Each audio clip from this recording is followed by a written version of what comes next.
Ladies and gentlemen, my name is Pawanjit Singh. Thank you so very much for being here. This is probably the most amount of people that I've seen talking about human rights for a while now. I will try to tackle the topic of government and religion. Oftentimes the governments think that the religion is a privilege. As long as you're not stepping your boundaries, as long as you're not saying anything critical of the government, you're allowed to practice your religion. But the Sikh faith has a different perception about religion. The founder, Guru Nanak himself, challenged the authoritarian governments and rulers from day one. When Guru Nanak was born in Punjab, the Mughal Empire that would become the mighty Mughal Empire was taking its roots. And Guru Nanak looked at Babur and told him that you're not Babur, you're Jabur, meaning you're an authoritarian. You're not the rightful leader. With that being said, the long tradition of challenging governments about freedom of religion and freedom of thought is a Sikh tradition. Although it's no longer relevant, but the history of transnational repression took place during colonial times.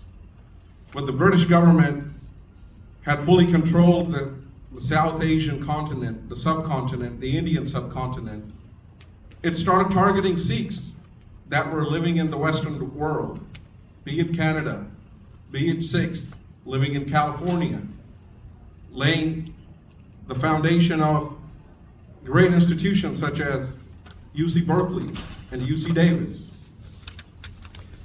But it did not just stop in 1947, when, quote unquote, India gained its independence.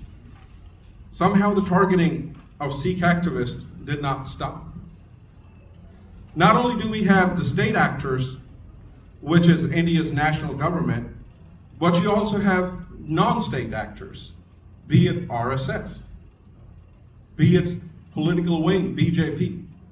Oftentimes when you talk about the Sikh genocide of 1984, the BJP is quick to point out that it was the Congress Party, but that is absolutely not true.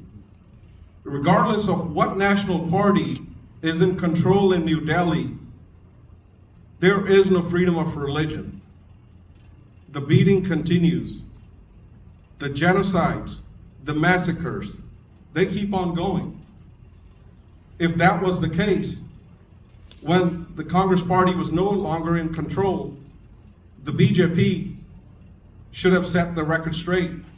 But it's very unfortunate that the widow colony continues to be a fact in New Delhi. Trust me when I tell you this, it is a colony. It is a whole neighborhood of women who lost their husbands during the massacre of 1984.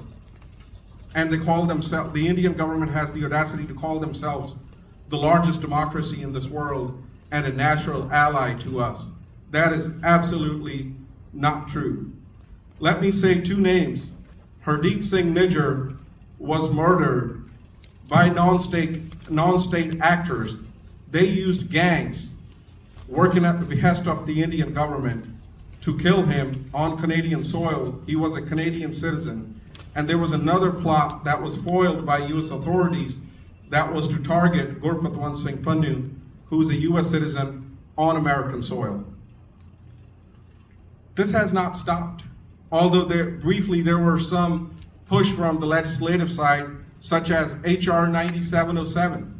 It was a bill that was introduced to stop targeting of Sikhs. So in order for democracies to thrive, we need freedom of religion. Thank you so very much.